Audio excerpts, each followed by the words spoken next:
अक्सर सोचते हैं कि बच्चों में डिप्रेशन कैसे हो सकता है। उनकी लाइफ में तो कोई बड़ी प्रॉब्लम है ही नहीं। ना ही उन्हें बिल्स भरने की टेंशन है, ना ही उन्हें जॉब का कोई स्ट्रेस और ना ही उनके पास कोई फैमिली रिस्पॉन्सिबिलिटी। तो आखिर बच्चों में डिप्रेशन हो कैसे जाता है?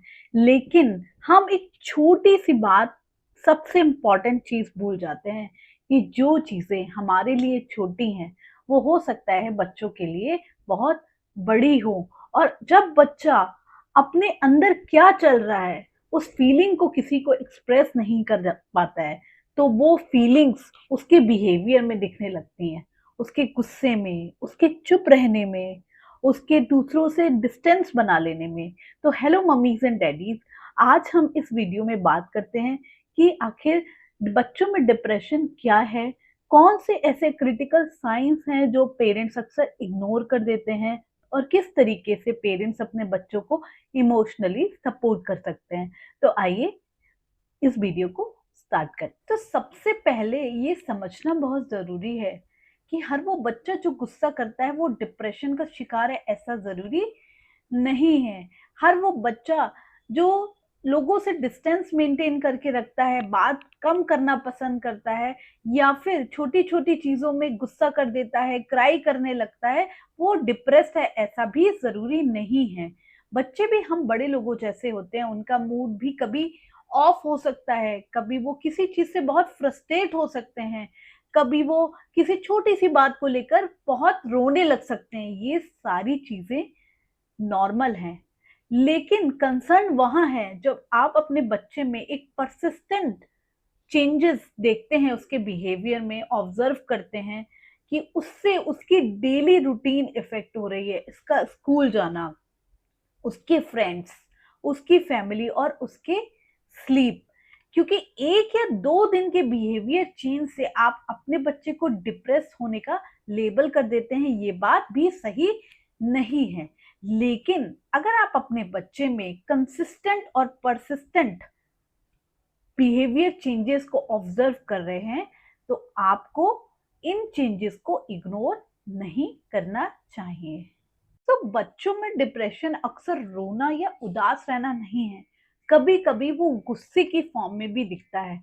बच्चा छोटी छोटी चीज में इरिटेट होता है, गुस्सा करने लग जाता है, अपने फ्रेंड्स और फैमिली से डिस्टेंस बना लेता है।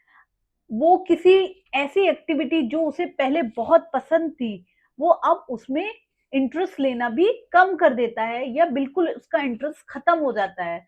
धीरे धीरे उसकी स्कूल परफॉर्मेंस में भी चेंजेस दिखने लगते हैं। बच्चा अक्सर बोलता है कि मैं कुछ नहीं कर सकता, मुझे कोई पसंद नहीं करता, मैं ये सब कुछ नहीं कर पाऊंगा। एज अ पेरेंट आपको इन सारी चीजों को सिर्फ सुनकर इग्नोर नहीं करना है। हो सकता है बच्चा शायद अपनी फीलिंग्स को वर्ड्स में अच्छे से एक्सप्रेस नहीं कर पा रहा हो, लेकिन एज अ पेरेंट्स हमें उसकी बातों को सुनना है और समझने की कोशिश करना है। सबसे बड़ी प्रॉब्लम क्या है? हम बच्चों की चीजों को उनकी एज से जज करने लगते हैं। हम बोलते हैं, अरे तुम तो अभी बहुत छोटे हो, तुम्हें कौन सी टेंशन, सब कुछ तो तुम्हारे पास है, ज्यादा ड्रामा मत करो, तुम्हारे से ज्यादा हमारी लाइफ में बहुत टेंशन्स हैं।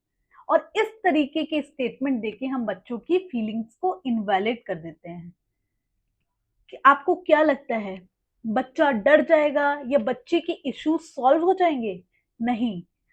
गोइंग फॉरवर्ड इन फ्यूचर बच्चा आपसे अपनी प्रॉब्लम्स, अपनी फीलिंग्स को शेयर करना बंद कर देगा।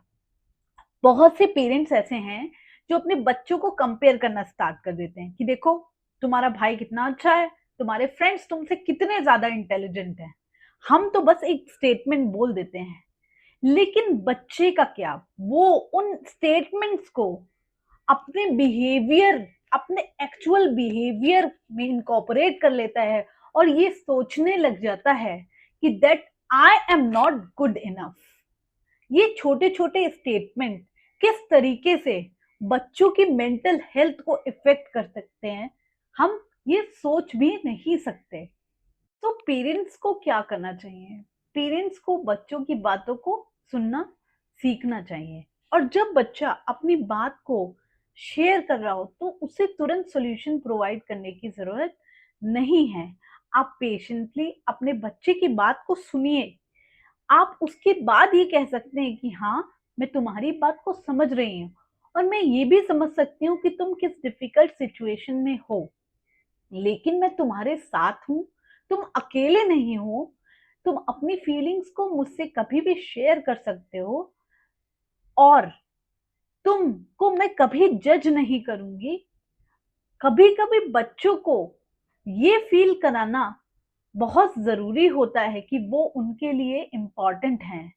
आप उनकी बातों को सुनते हैं, वो किसी भी सिचुएशन में अकेले नहीं हैं।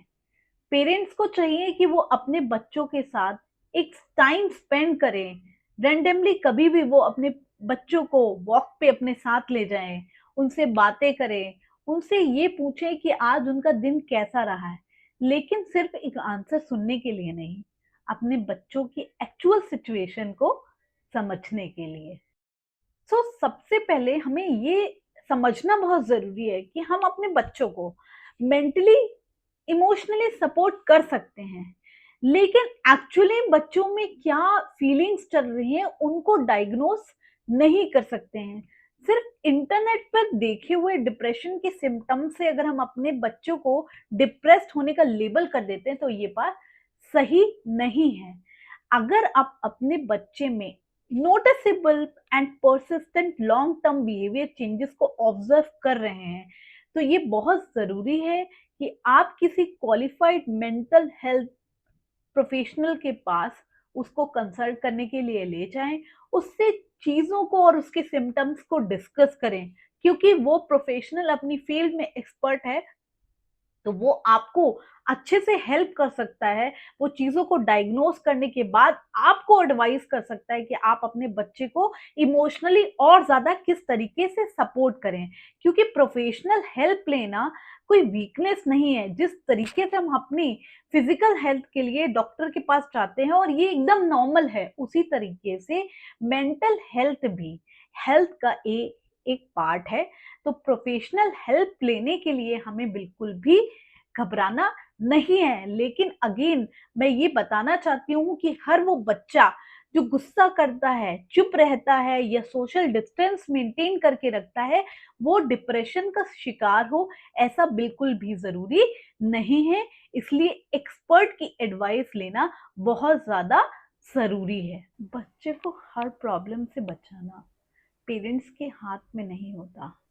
लेकिन अगर बच्चा किसी प्रॉब्लम, किसी डिफिकल्ट फेज से गुजर रहा है, तो बच्चे को ये फील कराना कि पेरेंट्स उसके साथ हैं, ये ज़रूर पेरेंट्स के हाथ में होता है।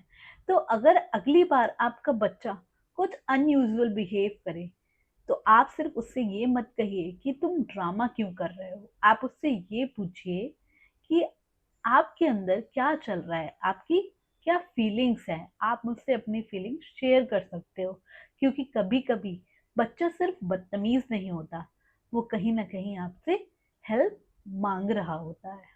आपके हिसाब से पेरेंट्स बच्चों की मेंटल हेल्थ को लेकर सबसे ज़्यादा किस चीज़ को इग्नोर करते हैं, मुझे कमेंट सेक्शन में जल्दी से बताइए। और अगर आपको मेरी वीडियो अच्छी लगी हो, हेल्पफुल लगी हो, तो मेरी वीडियो को लाइक करिए। और अगर आप पेरेंटिंग और सोशल कंटेंट को देखना पसंद करते हैं, तो मेरे चैनल को सब्सक्राइब करिए और मिलते हैं अपनी नेक्स्ट वीडियो में। Till then, do like, share, subscribe to my YouTube channel. Bye bye, stay safe.